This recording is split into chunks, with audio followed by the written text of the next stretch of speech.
Star Wars 7x7, episode 2417. Today is the second half of my conversation with Nick Martorelli of Penguin Random House Audio, the executive producer of the High Republic audiobooks. Punch it.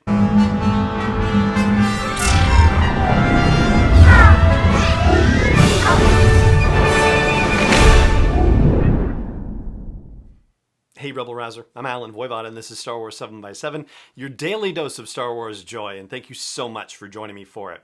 So yesterday, part one of the conversation with Nick Martorelli, we talked about what exactly it means to be an executive producer, and we started pursuing that whole situation in terms of the High Republic Publishing Initiative and the work that Nick and team did to bring the books that were being written by Charles Soule and Justina Ireland and Claudia Gray into reality, into audiobook form. And we're going to pick up that conversation today and finish it up as well. So let's get right back into it. Here is the second half of my latest conversation with Nick Martorelli, executive producer with Penguin Random House Audio and executive producer on the 3 Star Wars The High Republic audiobooks. And they also, we work with them a lot.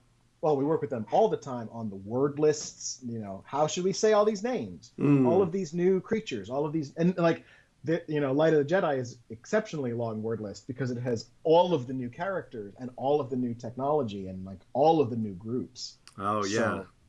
So, it's we all know how to say the Galactic Empire, but. Yes, exactly. Like Keeve Trennis or Avar Kriss or, any of the new Jedi, exactly. Or Marchion Ro, with an Isle and all that fun stuff. So then you get all these things and then you have to prepare your actors, your narrators. So Mark Thompson, who does Light of the Jedi, Keeler Lay, is it Lay or Lee? Keeler Lee. Excuse me, who does A Test of Courage, and Dan Bittner, who does Into the Dark. What's the preparation process for them? I mean, Mark Thompson obviously is an old hand when it comes to doing Star Wars stuff. Keeler and Dan, I think, not so much, but how is your preparation for them different because of this new initiative? The preparation for them, I feel like, was similar to other Star Wars books and similar to other audiobooks in general. It's just that we had all of this more, we had more information to give to them than you would on a normal book. Mm-hmm. We had all this visual references. We had the work that Mark had done on Light of the Jedi to give to Keeler and Dan. We had sort of this pronunciation list. We had this sort of idea of okay, now we kind of know who the Nihil are. So we sort of know what universe we're living in once we get to the following books that feature them. Which is not to say that we want all the narrators to sort of fall into the same groove. I love what actors bring to these projects, and I love, each book is its own unique thing that we need to find and really honor and find the music of. The Nihil, perfect example. The Nihil in A Test of Courage are different than the Nihil in Light of the Jedi. Just the nature of the writing, the nature of the conflict. So you don't sort of want the same kind of attack on them in both books.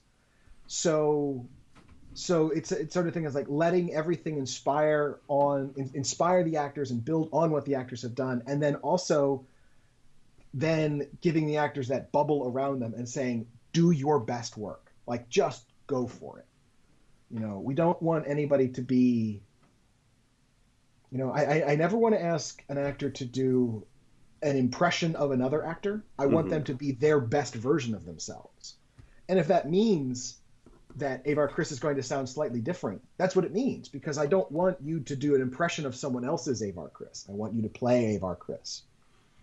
Right. This goes back to our first conversation about the Star Wars audio dramas.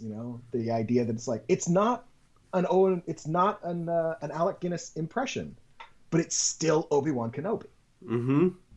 Yeah, and it's the actor channeling his or her best reference to the character, and, their own interpretation of the character, but, still within the bounds of how the character has been presented. So it's not like a wildly different scenario, but, it's just shot through a slightly different lens, a different filter, if you will. Exactly. Audiobook narrators only have one voice with which to make all of the voices. So obviously, they're going to be different. And that's part of the charm. That's part of what you want out of a series like this. And for Mark Thompson, just having been familiar with his work, we've talked about how in the past he is, rather amazing in terms of his facility with switching character voices right on the fly in the recording studio. And this is not to set aside Dan or Keeler at all, but with Mark and doing all new voices for all new characters, do you still see that same fluidity with him, switching between voices? Oh, absolutely. I mean, like once he's got the voices nailed in, he's fantastic. And this is also one where he's had to, all of them, they have to create these voices as opposed to, I'll be inspired by Thrawn in Rebels. It's like no one knows what Marchion Ro sounds like. Right. So Mark got to develop it and find something there. Same thing with same thing with all of them. The Santekas, Avar Kriss, all Loden. Like he's got to find all of these new voices. Mm-hmm. Right, and same with Keeler, has to find Vernestra Rowe because I don't think she has a speaking part in Light of the Jedi. And same with Reith Silas for Dan Bittner in Into the Dark, because I don't think he speaks in Light of the Jedi either. Which is a great thing, because Reith is mentioned in Light of the Jedi, but Dan gets to create him for the first time. Yeah, exactly. And Vernestra is mentioned in Light of the Jedi as well, like when they get to the dedication ceremony of the beacon. Yep. It's mentioned she's there, but she's had, and I love that sort of like, yes, she had just gotten back from this other adventure she had, and here it is. Here is the adventure that she's had. So you talked a bit about music and sound effects already. I do want to ask you about, I'm not sure if you would refer to it as atmosphere or soundscape, or that's just sort of the background aura of the audiobook experience. And, I assume that's something that probably happens in post-production as well. I think of, like, for example, scenes in cantinas where you hear the background chatter of people and so forth as that kind of thing. Is that something that also is created from scratch for these High Republic books? I'm not entirely sure. Kevin and the post-production team are doing all of that very directly. But I do know that they have sound effects libraries, and they also have sound effects that we've recorded over time for other things.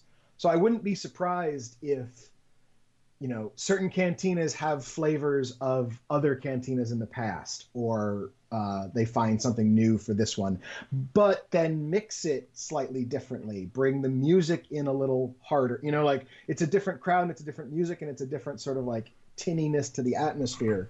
So it is a new place made out of the existing places that they have, or we've used before, things like that. I also know that sometimes the narrators will do pieces of the ambiance as well. Like sometimes when there's screams or notably Mark's Wookiee roars or crowd mumbling, things like that. There will occasionally be moments when that is newly recorded for this specific book, where they got to that part and then Kevin is just like, now give me some Walla Walla, give me some crowd noise, give me some like objections to the thing. So that they can sort of like take an existing sound effect and then sprinkle in all these new pieces. So it is a new effect. It is a totally unheard sound before that is made up of pieces from before. Gotcha. So if we were to summarize this overall in terms of the listener experience, and knowing that Star Wars books in the previously defined era, if you will, are still coming. Like Victory's Price is coming out next month, and the next Thrawn novel is coming out, and I'm certain that there will be more. Do you find that the listener's experience for a Star Wars High Republic book is ultimately going to be different from the listener experience for a Star Wars book within our previously defined era? Or do you think that it's kind of just, a different experience regardless of what audiobook you're getting? I think it's more the latter. I think I think it's a different experience from book to book. And part of what we're trying to do with the audiobooks for the High Republic is to make them feel like it's a part of Star Wars you've just never seen before. It is Star Wars, so it's not going to be, they shouldn't be too wildly different. They shouldn't be like a whole new experience kind of thing. But it is a new, it's like going to a part of the city you've never visited before, or something like that, where there are these things that are so familiar compared to other Star Wars books. But then there are all of these new elements as well. The music for the Nihil, the effect of Avar Kriss using the Force. That stuff is new in the experience that you're going to have with it. And yet, when the Jedi come to the rescue, spoilers, when the Jedi come to the rescue early in Light of the Jedi, the Star Wars fanfare, the Jedi fanfare plays for the first time in the book. And it's really, to me, it's really effective. Where it's like, yes, the good guy, it's the good guys riding over the hill kind of moment with that music. And the fact that you haven't heard that music until now makes it even pop even more. I said it earlier, but I'll go back. Like, I think the thing that the Star Wars audiobooks really deliver on is that each book is its own thing. Mm-hmm. And that dedication and that focus on each book, trying to find what that book needs, what that book deserves, what that book cries out for in the work we do, is really what we're coming to it as. Like Light of the Jedi is this like absolute rip-roaring adventure kind of thing, and so it needs to kind of feel like an Avengers film. Okay. And then A Test of Courage is a very different book, so it has to have a whole different feeling to it. So, the sound effects and music are still there. There are still High Republic sound effects and music, but the book itself is so different that we need to sort of we need to shape it into its own thing. And then you put them side by side and think, yeah, they do work really well together. This is a really beautiful thing.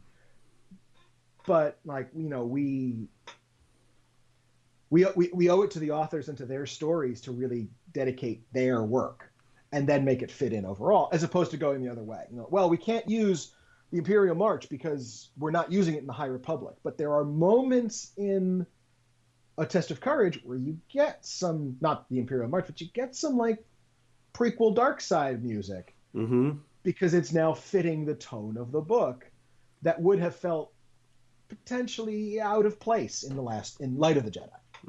Okay, that makes sense. And for those who haven't read or heard it yet, just to give you an idea, Light of the Jedi has very, grand, epic, sweeping vistas kind of settings. And A Test of Courage, the majority of the novel actually takes place on a jungle planet, so it's, very claustrophobic in that kind of sense, I guess. Or just very, very contained in a tight bubble, to not put a negative spin on it. No, you're exactly right. Light of the Jedi is this planet hopping, a chase through time kind of experience. A chase over time, not through time. Over time, chase over time, and Test of Courage happens in 2 days, all real tight together. Yeah. Well, Nick, thank you so much once again for taking the time to talk about what you do and how you do it, and, to give these incredible behind-the-scenes details of the process of the creation of a Star Wars audiobook, let alone the creation of this brand new era of Star Wars storytelling. And it's always a pleasure to have you on the show. Thank you so much for joining me again. Thank you for having me, Alan. It's always a blast. So there you have it. That is the end of my latest conversation with Nick Martorelli, executive producer for Penguin Random House Audio, and most recently, the executive producer on this first wave of audiobooks accompanying the first wave of published books for Phase 1 of the Star Wars High Republic multimedia cross-platform storytelling initiative. And that's going to do it for this episode of the show as well. It just remains for me to say thank you so much for joining me for it, as always. And may the Force be with you wherever in the world you may be. Star Wars 7x7 is not endorsed or sponsored yet by Lucasfilm Limited, Disney, or 20th Century Fox, and is intended for entertainment and information purposes only. Star Wars, the Star Wars logo, all names and pictures of Star Wars characters, vehicles, and any other Star Wars-related items are registered trademarks and/or copyrights of Lucasfilm Limited, or their respective trademark and copyright holders. May the Force be with them. All original content is copyright 2021 by Star Wars 7x7. We hope you love it.